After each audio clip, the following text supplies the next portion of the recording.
Dostum, dağlar üçün hey darıxmışam. De görüm, güneylər yaşıllaşırmı?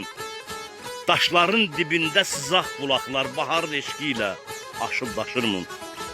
O yerə bəxş olub ülvi gözəllik. Güneyi, quzeyi, güllük, çiçəklik. Daşlarda səkirmi xınalı kəklik? Yığılıb baş-başa qaqqıldaşırmı?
Ey dostum, bu yerlere burada cennet havası var.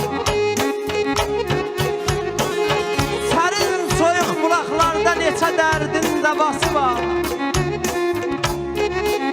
O tay, bu tay, bölük bölük qaqqıldaşır sana kəhlik.